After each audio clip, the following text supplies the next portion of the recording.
Hello students, how are you? कैसे हो? आज करते हैं problem number 2.10। 2.10 problem number, what are the frequency and wavelength of a photon emitted during a transition from n equal to 5 state to n equal to 2 state in the hydrogen atom. Hydrogen atom की बात कर रहे हैं कि hydrogen atom में n equal to 5 और n equal to 2, मतलब 5 से 2 में वो हाइड्रोजन एटम्स के इलेक्ट्रॉन आते हैं तो कितनी फोटोन है वो रिलीज होती है। तो हमारे पास एक ही रिएक्शन है, delta E equal to delta E equal to 2.18 into 10⁻⁻18 joule 1 upon, अब क्या लेंगे, N I square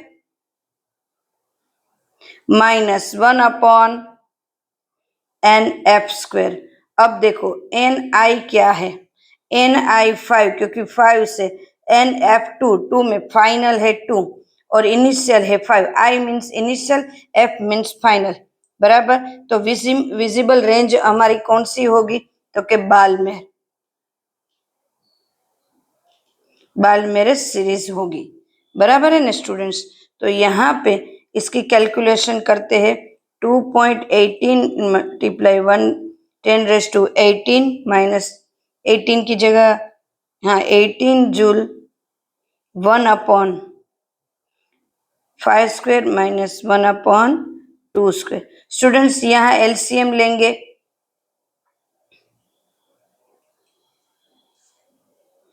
25 minus 1 upon 100 LCM लेंगे और आमने सामने करेंगे students, 4 minus 25 and 100। Clear students. तो अब कैलकुलेशन करते हैं तो उसका कैलकुलेशन का आंसर आता है 4.58 इंटू 10⁻⁻90, क्योंकि आगे आ रहा था तो मैंने थोड़ा 0 पॉइंट आ रहा था तो हमने ये किया। तो इमिटेशन एनर्जी आ रही है, ये फोटोन की एनर्जी आ रही है। अब नाउ व्यू फाइंड करना है तो nu equal to delta E, this is delta E students, upon H equal to 4.58, क्योंकि ये फ्रीक्वेंसी है तो माइनस में, but delta E energy minus में नहीं होती तो इसको प्लस में ही लिखा जाता है। स्टूडेंट्स ध्यान से, मैंने जो बोला ये इमिटेशन एनर्जी है इसलिए माइनस में, बट वो माइनस में मिल रही है, बट यहाँ पे डेल्टा ई की वैल्यू कभी माइनस नहीं लिखी जाती है फ्रीक्वेंसी की। क्लियर। 6 एच की value 626 into 10⁻⁻34 joule second. So nu equal to 6.91 into 10⁻14 hertz joule and joule second hertz. Clear. Now अब हमें कौन सा फाइंड करना है, अब हमारा कैलकुलेशन क्या है, what are the frequency and wavelength. Wavelength find कर लिया एंड फ्रीक्वेंसी बाकी रही ना अपने lambda c upon mu, sorry c की वैल्यू तो कांस्टेंट है,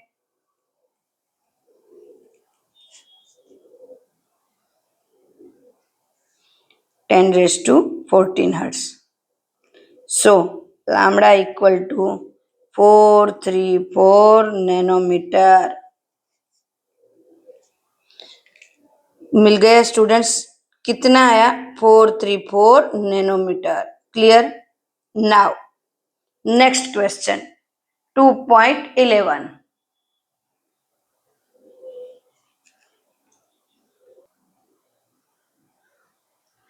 स्टूडेंट्स हमारा 2.11 नंबर का क्वेश्चन है, 2.11 नंबर का क्वेश्चन है, calculate the energy associate with the first orbit HE plus what is the radius of the orbit. Students तो हमारा EN है वो हमने दिया हुआ है कहाँ पे, 2.14 नंबर का हमारा इक्वेशन है, उसमें EN की वैल्यू, मतलब EN का ये पूरा इक्वेशन दिया है तो वो इक्वेशन को हमने लिया।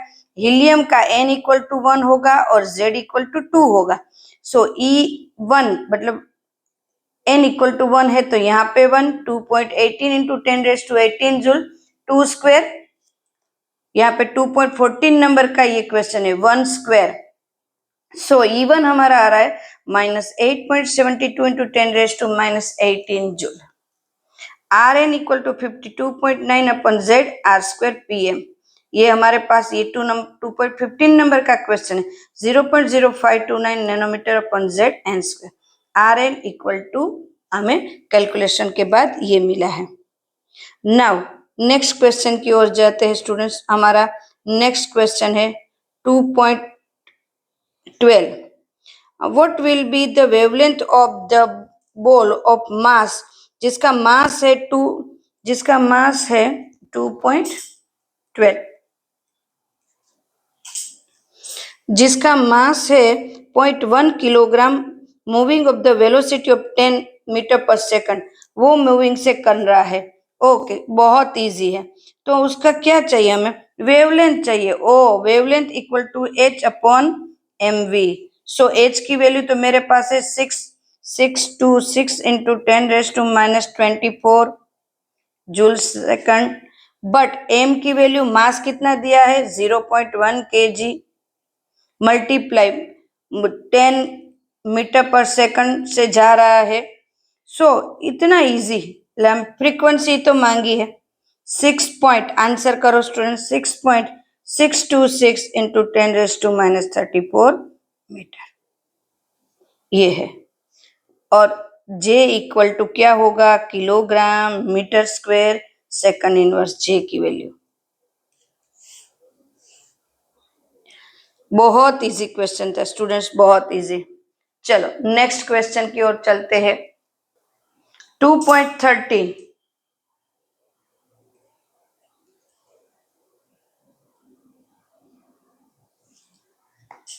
2.13 नंबर का क्वेश्चन है।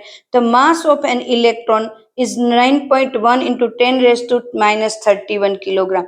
Its Ke equal to 3.0 and 10⁻25 joule. Calculate its wavelength. Okay, wavelength मतलब इसको फाइंड करना है। उसको फाइंड करने से पहले हमें म्यू भी होना चाहिए। म्यू इक्वल टू क्या होगा 2, क्योंकि कैलकुलेशन मतलब के ई दिया हुआ है, के ई अपॉन एम 1/2, तो के ई की वैल्यू दी हुई है, क्योंकि के ई इक्वल टू हमारे पास है K E equal to 1/2 mv square, ये हमारे पास है। तो वैल्यू पुट करते हैं 2 इंटू 3.0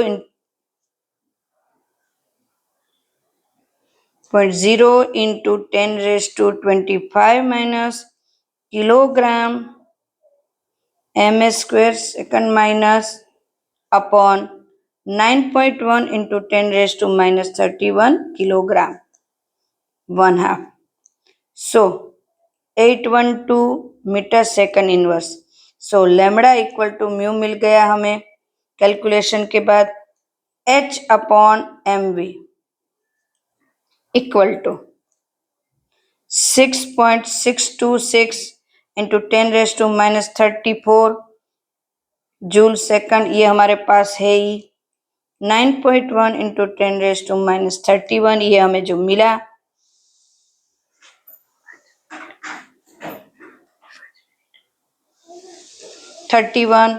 किलोग्राम ये हमारे पास था, एंड 812 मीटर सेकंड इनवर्स।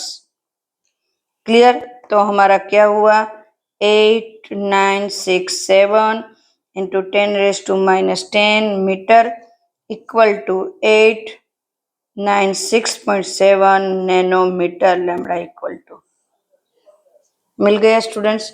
तो हमारे 2.14 तक के सारे न्यूमेरिकल्स हो गए। नाउ 2.16 बाकी रहा, 15 और 16 दो ही बाकी रहा है। तो दो को हम बाद में ले लेंगे। इस वीडियोस में हम इतना रखेंगे कि अब दो बाकी रहे हैं तो दो के लिए दूसरा वीडियो ले लेंगे, क्योंकि लंबे वीडियो स्टूडेंट्स देखते नहीं है। तो पहले सब्सक्राइब करो, लाइक करो, ताकि मुझे नए नए वीडियोस बनाने की मदद मिले। और मैं मोटिवेट हूँ आपकी वजह से कि आप मेरे वीडियोस देख रहे हो, तो मैं मोटिवेट हूँ इसलिए। Clear students? तो फिर नेक्स्ट वीडियो में हम फिर से मिलते हैं। तब तक के लिए आप अपना वर्क करो शांति से। Clear? Okay, done, take care, bye.